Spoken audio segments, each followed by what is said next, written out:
आगामी पुरुष टी20 विश्वकपलाई लिएर बंगलादेश क्रिकेट बोर्ड बीसीबीले भारत यात्रा नगर्ने अडान लिएपछि समूह सी को समीकरणमा अप्रत्याशित मोड आउने संकेत मिलेको छ।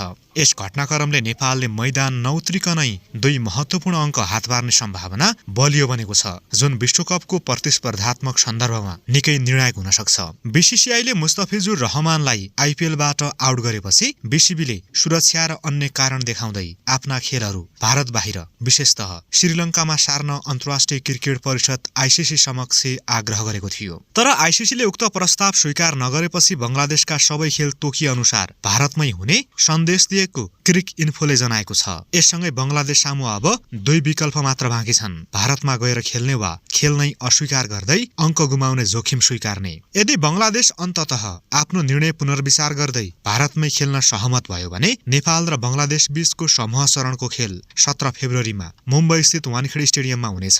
तर बीसीबीले राष्ट्रिय आत्मसम्मानसँग सम्झौता नगर्ने अडान कायमै राख्दै भारतमा खेल्न अस्वीकार गरेमा नेपाल र बंगलादेश बीचको म्याच हुने छैन। यस्तो अवस्थामा आईसीसीको नियम अनुसार खेलमा उपस्थित नहुने टोलीलाई पराजित मानिन्छ र विपक्षी टोलीले जित बराबरको 2 अङ्क प्राप्त गर्छ।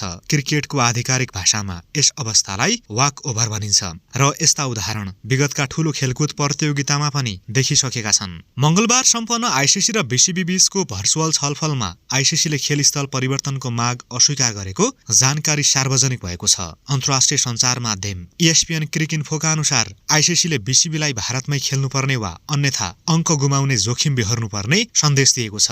यद्यपि बीसीबीले भने आफूहरूलाई कुनै पनि औपचारिक अल्टिमेटम नदिएको दावी गरेको छ। बैठकको निष्कर्षबारे आईसीसी वा भारतीय क्रिकेट नियन्त्रण बोर्ड बीसीसीआई दुवै पक्षबाट अहिलेसम्म आधिकारिक विज्ञप्ति जारी भएको छैन। यो विवाद बीसीबीले आइतबार आईसीसीलाई पत्र लेख्दै आफ्ना खेलहरू भारत बाहिर सार्ने विषयमा विचार गर्न अनुरोध गरेपछि चुलिएको हो। सोही पत्रपछि आईसीसीले आपतकालीन छलफलको आयोजना गरेको थियो, तर विश्वकपको तय तालिका र आयोजनाको संरचना परिवर्तन गर्न नसकिने निर्णयमा आईसीसी अडिग देखिएको छ।